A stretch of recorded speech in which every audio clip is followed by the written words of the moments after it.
Here I'm going to focus more on the semantic side of things.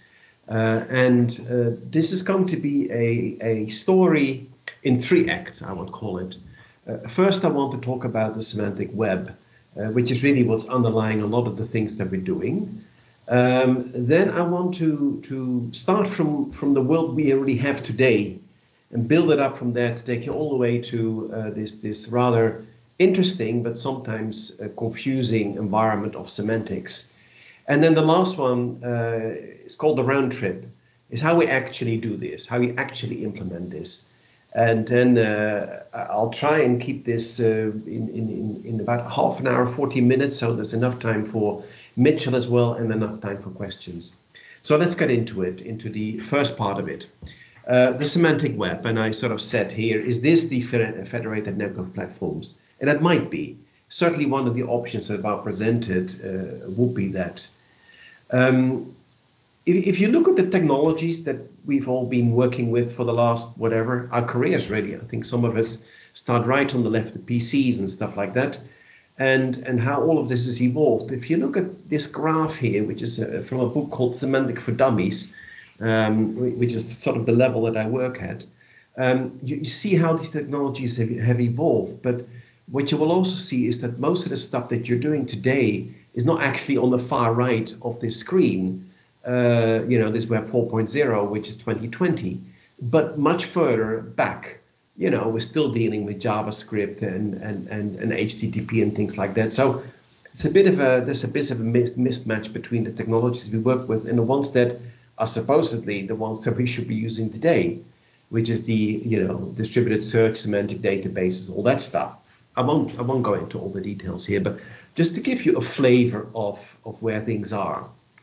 Same for database technology. A lot of the stuff we're dealing with is still based on our understandings of relational databases, which is the 1980s, okay? Then we had the NoSQL, meaning not only SQL or not always SQL, which is a whole different breed of databases that are more and more used today. And then as the graph world we're supposed to be living in today in 2020, 2021, if you want. And somehow there's a mismatch between technologies that are trending and the ones that we're actually using.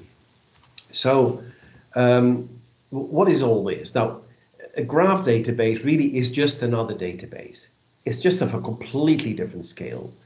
The databases that our companies use are like on the ones on the left, they're all SQL databases in many cases, part of our ERP systems. And then some of you may recognize query language like SQL, with very simple statements. A graph database really is very similar queries that you can do, except that you're now connecting lots of different data centers, very much the federated network of platforms in the EU, for example, where we really want to be able to access that data that is all over the place. And as I pointed out, there are different approaches for doing this. This is almost a theoretical view of what Wout has presented, but the concept is the same. Is we want to be able to access data of parties that are somewhere out there. And so if you look at it like that, you could say that the federated network of platforms is somehow data that is linked together, which is a graph. And you'll have heard Wout use that term a lot.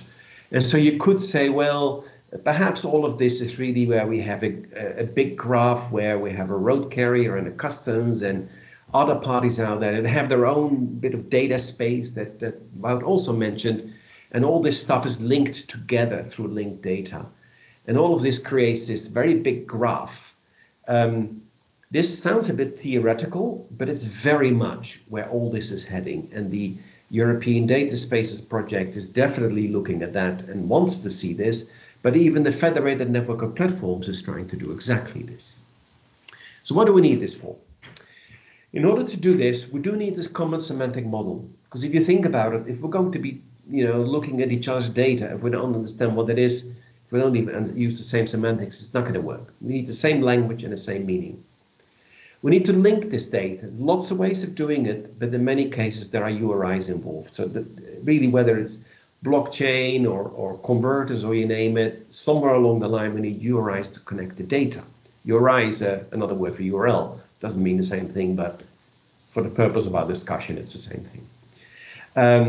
And we need a common syntax. And then we see languages like RDF, which is not really language, it's more of a concept than anything else, which is expressed in different syntaxes that you do know. You've heard of XML, you've heard of JSON, you may not have heard of Turtle, but and JSON, there's an LD there, linked data, which is again a specialization of JSON, but they're relatively well-known languages. Then we have OWL, which is a strange acronym for Web Ontology Language. That's a very long story in itself, which is really to describe more complex relationships between these different semantics. And then there's Shackle, which is to do for managing data constraints. And so in this world of semantics, you'll hear these acronyms quite a lot. But let's switch gears. Let's start from what we know. And I want to start with clay. Just in case there's any Babylonians on the call, I don't want to feel you left out. This all started 4,000 years ago. This is a complaint letter from some trader who ordered some stuff, and the logistics network broke down. The wrong stuff was delivered. People weren't happy. A huge mess. I won't go into that. It's an interesting story in itself. But it sort of shows us that a lot of the stuff that we're doing and the problems we're trying to deal with, they're extremely old. We just haven't managed to solve them yet. But that's okay. That happens. In the meantime, of course, we've invented paper. One of the really nice things about paper is that it's 100% interoperable. Everybody gets paper, which is why it's so successful. But of course, I don't want to go into that now. You know, you can see here a bill of lading, a CMR. You can see Airmobile. They even look similar if you're willing to. Certainly the shape is similar. But where does that data come from? It's no longer written by hand, so that's the good news. It actually comes currently from corporate systems, ERP systems, and other systems that people have developed. We have GUIs that actually enter the data. We may be receiving the data electronically via electronic formats. And I've used some formats here that are used in the airline business. The one on the left is called Cargo Imp, which is a telex type format, which is cute, except that it's still used for 99% of all of the data exchange in air transport. We have an XML version of it. One of the reasons why the Imp is used is because it's readable. If you've never seen this before, even you could figure out that SHP might mean shipper, in which case it's a shipper pet shop from the airport in Rio de Janeiro, and the consignee is somewhere in Tokyo. It's readable, and it's one of our problems, is that people think they have to read this stuff, which kills me. No, you don't want to read this stuff, but they insist on reading it, which is why they don't want to use XML and other things, because it's unreadable. Anyway, let me not get stuck on that one. So we're back at the database again. You know, I started saying earlier, Semantic Web and all that stuff, database. And, you know, typical database, for many of you, this looks familiar. You have a GUI, you have forms, documents, some schema in the middle, you have maybe some export, fine. All that is fine. And this is where it gets interesting. And here I have a photo of Wout coming up, who gives us two choices. Actually, he doesn't. He only gave us one choice. It's a red or a blue pill. The blue pill is, I don't really want to know this stuff. I just want the data. I want to send the data, and then I want to go fishing. That's it. Leave me in peace. The other one is, okay, let's get into that. Show me the matrix. And this is far more true than it might appear. It's not just funny, although it is very funny. But look at the blue pill first. Give me the data. Fine. You have data models. You have databases. You have you're used to having electronic documents. In this case, it's a JSON document, but fine. You know, let's not go worry about that. You can convert it if you want to XML, if that's what you like. And there are schemas behind that. Okay, it looks a bit funny again, but all of this is the world you know. I don't have to go much further. You can go fishing after this. And those that don't want to swallow the red pill right now, this is a great time to go and make a coffee or something. Because if you do take the red pill, you may or may not regret that. But let's do it. In the red pill world, data is literally everything. Data schemas are derived from semantic models, whether we like it or not. They are derived from ontology of logistics, which is the knowledge we have about this domain. When we speak together, we're actually using an ontology because we understand what we mean. There's meaning in the words that we use. And we just want to write that ontology down because it allows us to do semantics and it allows us to do data schemas. And once we have that, we also have a graph. We can turn that into a graph. We're called knowledge graphs. Now, it's not just called knowledge graphs because that looks nice. You can actually query that like you would query knowledge. So you can use tools and you can actually ask questions like, instead of typing SQL, you have questions like, is there a dangerous goods packing service near Dortmund and I can handle vaccines? Well, that's a very complex question, but knowledge graphs will give you the answer. You took the red pill. Sorry about that. This image you have seen, possibly with different colors, because it's appearing in different colors, but it's the image. This is the semantic modeling group has produced this, the logistics ontology. That's the stuff you do know. You know, as I said, ontology is about things that we know.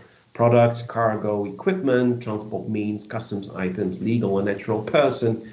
None of these words are strange to you. There's not anyone here that hasn't heard these words, okay? So fine, we're starting all on the same page. We can, my browser works, if my thing works, yes. We can dive into that. So what's behind these things? Now, I don't know what the resolution on screen is like, but I'm pretty sure you can't see the details because I can't, and if I can't, you can't.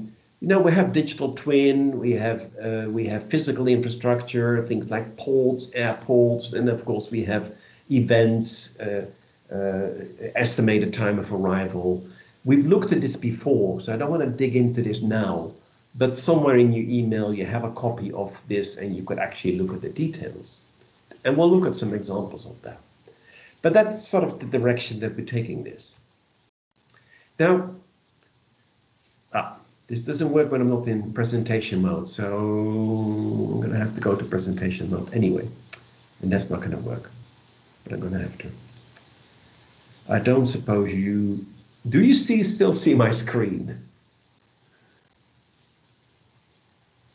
Yes, but with your notes, so we see the... you see that one there. Okay, that's actually okay, if you don't mind. So, we start with a relatively simple example. Container type X is being loaded into a vessel with the name X, import X. Actually, I think there should be X, Y, Z, because it's very unlikely that these are all the same, but that's because I'm a mathematician, so these things that pop out at me. Anyway, we have these different things, and again, this is normal. This is the world you live in. Now let's sort of bring the ontology there. Turns out that the vessel name is of a type vessel, and the vessel is a transport means. And of course, the vessel itself has properties like name and type. There's a story about the vessel being a subclass of transport means. This is all sort of stuff you will easily understand, I'm sure. And the same happens to the container, which is a physical object. We have a port which performs a certain function, and I can go through this and just click through it till we have a full picture. So here you see the link between the stuff you actually want to do and the ontology or the semantic model, right? We'll look into why we want to do this next. So here's the full picture. If you take out the original sort of structure, we looked at the container moving. Here is that same thing implement or expressed in the semantic model that we have. And incidentally, you'll see the slide format change every now and then. I'm going to go back to full screen. Okay. And that is because I've used different slides from different presentations, but I want to make sure you understand where they come from. This is one that was prepared for the DTLF. And so sort of a bit of a digression, but this is all linked to the DTLF. And so some points, open world assumption, we want to be able to share data in the future as well, which is of course one of the things I've been talking about. We want to base ourselves on standards. The standards that come from the different modality, which we have used, as you will, those that are in the semantic modeling group, have actually provided that input. What standards are they using? We want to use standard code lists. We want to be able to support existing standards.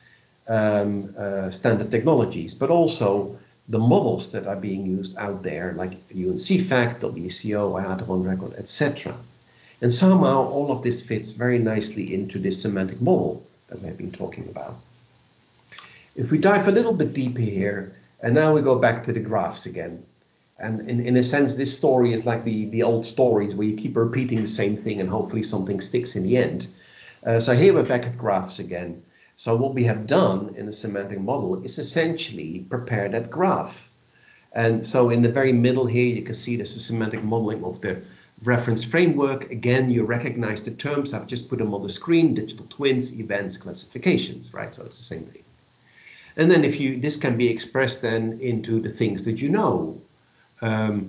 For example, the itinerary or roles that happen in logistics. Okay, so again, it's that same thing, but in a different form.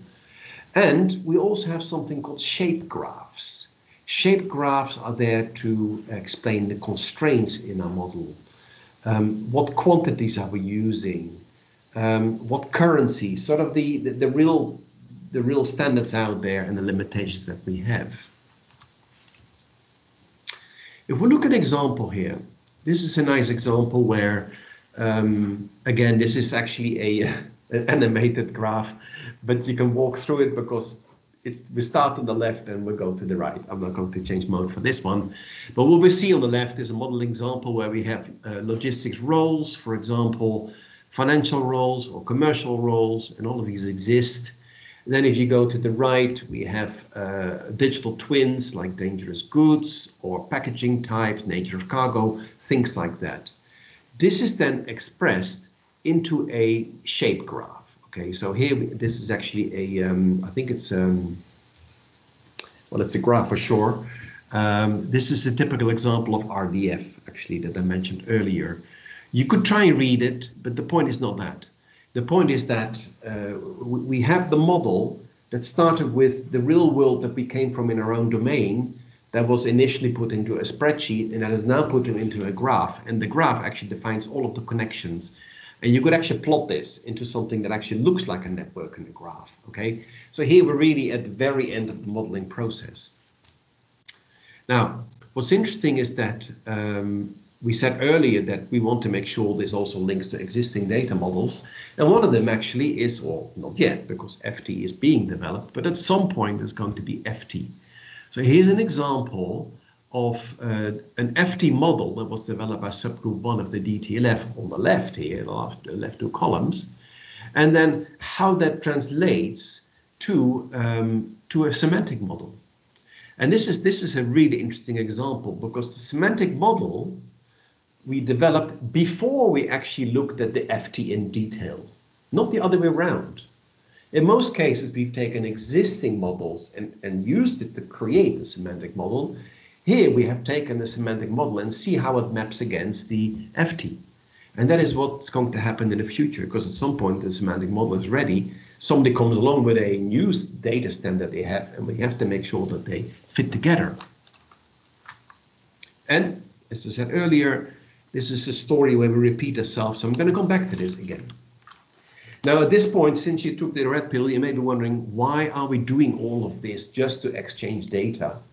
After all, our dear friend from Babylon, he was capable of exchanging data on clay. So do we really need this? Well, it does a lot more than exchanging data, because it allows us to interact, well, logistics with logistics, which is very much the federated network of platforms. In other words, road logistics with air logistics, right? We actually need this to do that. But we can also link subdomains, right? For example, we can have the various modes interacting. We can have the various standards of the different organizations, FEDeRATED, DTLF, UNCFAC, WCO, IATA, you name it.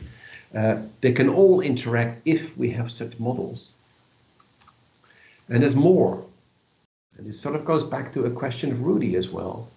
We also needed to be able to automate the generation of APIs and the documentation that goes with it. And ideally, documentation that machines can read, so we don't have to read it, right?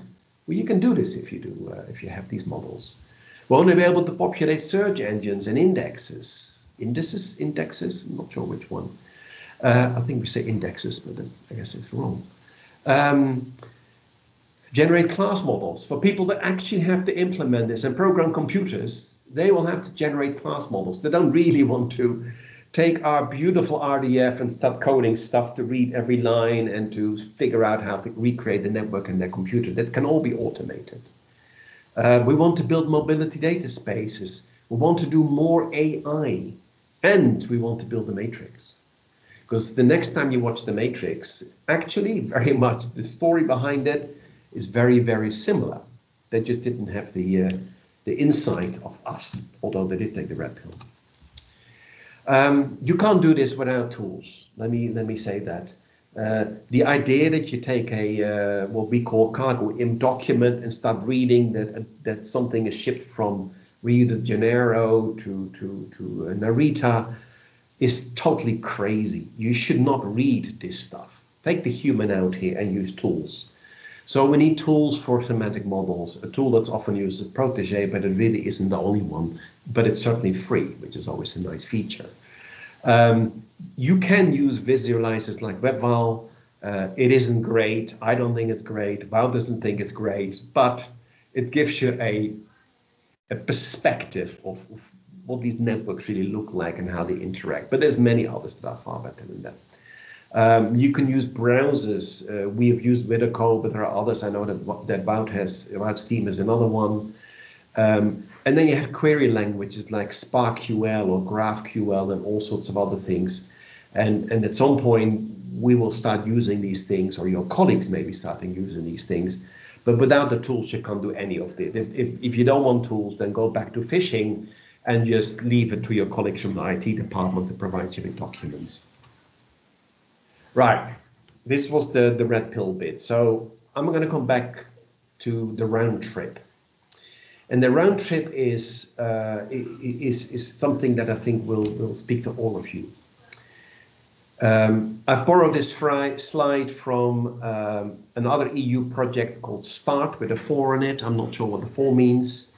I could read it. Semantic transformations for rail transportation. There you go. Nothing to do with FEDeRATED, nothing to do with IATA either, but at a conference we met a group called Cefriel, and they put us in touch with this, and it was a very interesting proposal. So here you're looking at, for example, one of the challenges we have. We have all these different syntactic models. IATA has one, IMO has one, UNCFACT is another one, DTLF is another one. Of course, there's many, many, many of them. But in the old world, what we try and do is interface them, okay? And I remember many meetings where IATA and UNCFACT would sit together and say, okay, we have to make our models interoperable, or we have to align them or comply them, whatever term we want to use. And then we meet many, many, many times. In the end, we separate in much anger because we can't do it. Or we don't separate and somehow figure out a way to actually link our models together. It's not easy. But then you have to do that with all the others. And actually, if you really think about it, it's an unsolvable puzzle. You can do it for one or two, but not for many. It's not going to work. And so, and I like this particular graph, which is why I've taken it. If you did have a semantic model, a reference ontology in the middle, then all you have to do is make sure that each of these models can interact with that one. And then Bob's your uncle, and you can start interoperating. And this is where the round trip comes in. The round trip is where you start with something that you know, for example, an ECMR, which may be an XML document. You somehow translate that into a Java object. I mean, it doesn't have to be Java, it could be anything. You translate it into something which can interact with that intermediate ontology. That intermediate ontology can then interact with another thing that can translate it to another document like an EAML bill, right? That's the round trip. You start at one, you go all the way in and all the way out again. And theoretically, you can go the other way back and you should get exactly the same data. And I think that if the red pill has confused you, just remember this one. It's all about trying to go from something real, an ECMR, via something that we refer to as the semantic model or the ontology, to something else that you do know. Okay, this is perhaps the one thing to remember. And so our roles are different. In the semantic modeling group, we're very much concerned about that intermediate ontology. People like Wout and his colleagues, and ourselves for that matter, and some of you as well, are very concerned about how do we do this? What tools do we need? How do we make these conversions? How do we implement this? One of my colleagues is on the call. I haven't introduced her, Andra. She's our architect and developer, and she does stuff like that. She actually implements these Java object converters and stuff like that. And that is a specialization that not all of us have to understand, and we shouldn't even try. And then we have the left part, which applies to many of you working on LivingLabs. This is the stuff you actually use. XML or JSON or whatever format you want, I don't mind. But that's the stuff that you get in touch with. Now, your mission, and this is the conclusion really, is that you should just take the blue pill for now, okay? Just do your stuff, but you're gonna have to take that red pill at some point. And so here is the scenario that I would like to lay out, and then I'm going to stop. Build your LivingLabs. This is a LivingLab meeting after all, and make sure that you understand your own schemas, in particular the ones for exchanging data. If somehow somebody has given you a system and you don't understand those schemas, you're going to have a problem. Because ultimately, if you want to exchange data, you need an API, but you also need to understand what happens there. So we're still in the blue pill world. You need to understand your own schemas. It's a reasonable request. You also need to be ready to change them or to adapt them so that they are in line with the federated, the schemas generated by the federated ontology. So you have to kind of get ready for that. Make sure you understand your current schema, but you must be willing at some point to make some adaptations. Not everything, only the data you want to exchange, okay? Which is maybe only a small part of your schema anyway, but that you might have to adapt. And then when it comes to the red pill stuff, at some point, you should look into these technologies. There's no getting away from it. If you have the luxury of being a few weeks from retirement, okay, don't bother. But if you have a few years left, you're going to have to do this, okay? So look into the semantic web, have a look at RDF, have a look at JSON-LD, have a look at some of the stuff that Wout's been talking about as well. You need to get a sense of what data spaces are. They're going to be a bigger topic as we move along. Once you understand that, a lot of this makes sense. So that's where I'm going to stop. Thank you very much. And if there are any questions, I'm happy to entertain them. Thank you for that, Hank. It was a great presentation. This is actually fun. Maybe it says something more about me than anything else, but I really enjoyed the presentation. Just a quick question before we open for the rest. If I want to do this on a smaller scale, how difficult is it? Really, I mean, is it? Do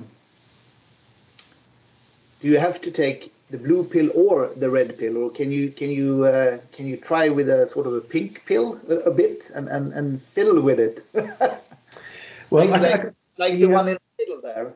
I can answer that question because we have been running a project like this at IATA for the last 3 years. And we're working with 50 companies, and each company there's maybe 5-6 people that are involved in this. So a few hundred people, let's say. It's a lot. It's a lot, and we've gone all the way. We have all of the schemas, we have all the stuff, we have all the stuff you want. And what we know for a fact is that maybe 5 to 10% of our stakeholders, of those 200, have actually taken the red pill. Most of them have said, no, the blue pill is fine for us. And so what they do is that the files that we generate, the JSON or XML files that we have generated, are all they use. They don't understand the ontology. They don't understand how we've got there. But they're willing to accept that there are experts that understand it. And all they need to do is work with the output of that. And so to bring that back to FEDeRATED, I think it's the responsibility, and I'm interested in hearing Wout's view on this as well. I think it's partly the responsibility of the semantic modeling group to make sure that somewhere along the line we can give these specifications for the actual schemas that you will use in your environment, even if you don't understand how to generate it. So you can just live with the blue pill. In our case, 90% of our customers do. And at some point, you know, hopefully that number will reduce and more will take the red pill. But for now, it doesn't worry me. But I'm interested in hearing Wout's view on that. Whether you think that you can get away with the blue pill for a long time? I can totally agree with what you're saying, Henk. I think the red pill is for most people too complex at the moment. So you say in the last block here, learn about the semantic web. Lots of developers are not yet aware of the capabilities of the semantic web. So we have to be a bit more what you could say backward compatible and support of what they know. So we have to produce blue pills out of the red one. Mm. Eventually, they will hopefully migrate to the red situation. But what we will see is combinations of blue and red. So that's a challenge we really have. There will always be different technologies used in parallel. Correct. Thank you. But isn't it always also a question of what role you have? I mean, not everyone needs to understand, even, you know, in the far future, not everyone needs to understand every bit and bolt in the technology. Just like a truck driver doesn't have to know how to program the engine controls for his machine, yes. But he can use it. Yeah, I think that's correct. And I think that sense Wout is right that not all developers know about semantic web, but nor do all business people or all drivers or all captains.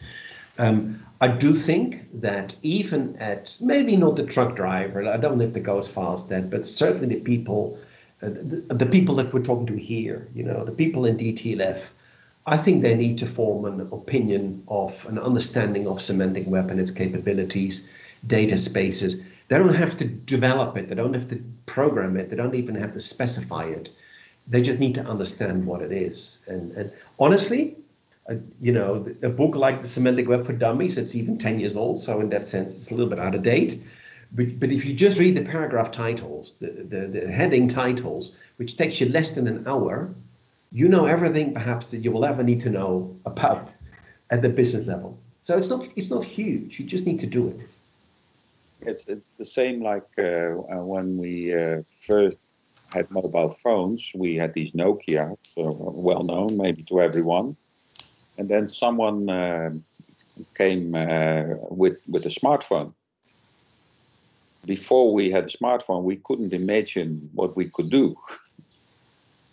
So it's the same over here. We don't really know what we are developing. We are sort of developing something for the future, but we don't really know what it will look like.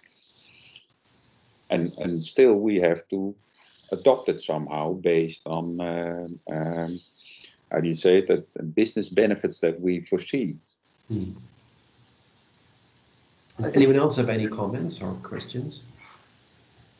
Can you move back a couple of slides until, let me see, was it 29? No, it was the one before. 30 then, that one. I think this is very sort of enlightening to if you look at all the LivingLab leaders that are probably in the room, if you're still alive, to actually see that it's not that difficult to make your LivingLab more than an on-site thing.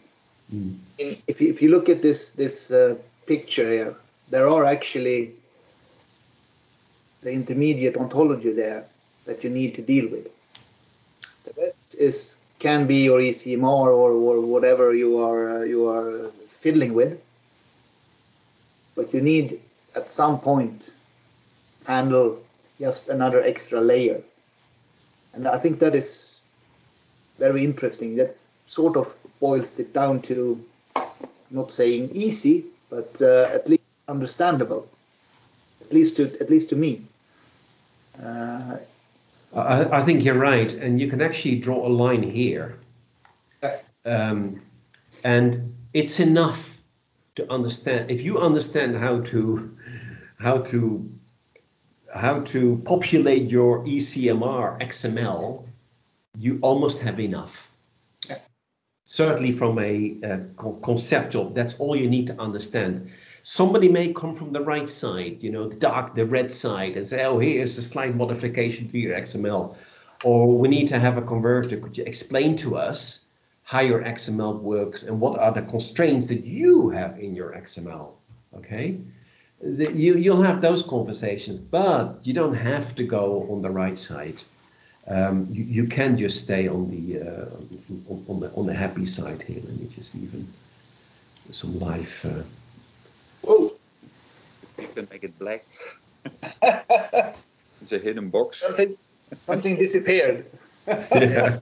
Anyway, I don't want to waste your time on this, but you get the idea. I agree that this is perhaps the most revealing slide of the lot. Maybe something to add here, because you're right about the left side. You know your source and the other one knows the target. What we're experimenting now on the right side is not Java or what have you, but just to see if we can populate XML source data into graph database and then get it out. Yes. Yeah. That's a sort of standard mechanism you could use, and the graph database, it can read the complete ontology. Correct. And you just have to create mappings in the graph database.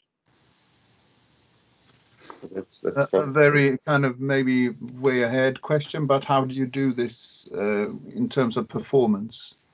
That's something we need to figure out, how if it really performs or not. No. Because I mean the intermediate ontology component in this picture really needs to be fairly complex to do its job. So there's a lot of performance issues you can run into there. Yeah, but maybe or maybe not, because of course from a modeling perspective we make a very big semantic model, but in this example the part that translates ECMR to EABL is a very small part. Yeah. You don't actually need to implement all the other things, and therefore if you're dealing with row transport, you're not going to implement all the other stuff. So I think that from a design perspective, yes, it's big and complex. I think from an implementation perspective, you'll see lots of subdomains and little small carve-outs that allow us to perform. Mm. A gentleman from... Go ahead, Roland, sorry. Yeah, Roland speaking.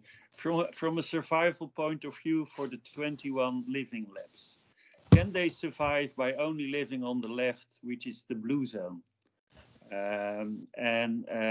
So can we be successful with 21 LivingLabs by not having any of the 21 product leaders being involved in the intermediate ontology? And if not, how are they going to be assisted by getting sufficient input for surviving in their LivingLabs in a federated way? Well, I'll give my view, but I'm interested in hearing other views as well. I think that mostly yes. I think the answer is mostly yes. But I think that each LivingLab also needs to start thinking about this picture here. And what I need to think about is what sort of interaction should we test? It doesn't have to be everything. But in this example, should one of the LivingLabs think, oh, should we do this ECMR EABL conversion? Should we do that? Or is it a dangerous good case? I think that every LivingLab needs to come up with a use case that interacts with another LivingLab, a use case. Once they know that, once that LivingLab understands that, we could then say, well, what does that mean? What are the elements on one side that need to interact with elements on the other LivingLab? That will allow the semantic modeling group then to make sure that that particular part of the model is actually fit for purpose. We can then help them with the actual schemas that they need to do that. But I think the first question they need to answer is, what can they do with another LivingLab as a use case in parallel, but it's a discussion maybe not to have now, but we have some ideas about also providing reference implementations for this, but I will come back to that, I think, the next time. But certainly that is the question. Which other LivingLab can you interact with? If you can answer that question, you're already halfway to having done it. But any other, Wout, I see maybe you have a view on that. Yeah, it really also so I agree with what you're saying, Henk, is that you say on the one hand it depends on your functionality of the use case, so on the process. So in my presentation I showed something about an event interface for visibility and meeting government requirements. That's a particular case, but it also depends on how you implement it, and then we relate to the architecture, because, well, we always argued about the concept of plug and play, which we did not address yet, but you could locally link with your adapter or connector or what have you that behaves completely according to the ontology and shares data according to the ontology with others. So this what you seeing here is that this transformation is really in two steps. So on the top it's local with the carrier, and on the bottom it's local with the airline. Mm. So you create an infrastructure that completely is built around this ontology. That's also a solution. So, I see that Rudy has his hand up, and I'm also seeing it's 10:15. We have to maybe move on to the next topic. But Rudy, would you like to comment? Yeah, so quickly saying as an input from me, I'm not so sure if it's this month, but certainly in the months to come, is that we are working on the ECMR based on the MMT. We are working on an eAirwable based on MMT, and we are working on the EFTI based on MMT. So we are planning to take the GSNLD version of the MMT and to put that as an input to see how we can align that one with the IATA air cargo ontology, and to see how they can, how we can make them communicating together with one very precise objective. That is that the shipper, who is or the forwarder, let me say it, the forwarder in this case, that he can use the data out of his ERP system or its transport management system or its supply chain visibility system, and communicate through a connector with, on one hand, a road service provider using the UNC fact XML message, and another one, the air cargo provider using the one record ontology. So this is the case I'm working on, and we'll see what comes out of it. It's going to be a learning case, yeah. That's a good example of a round trip, and that's the sort of thing, Roland, that we need, is agree on these sort of inter-LivingLab use cases. And that's, I think, the discussion we need to have next. Michael, back to you. Thank you very much for that, Hank. I think this was a splendid presentation, very interesting, and I hope all the participants also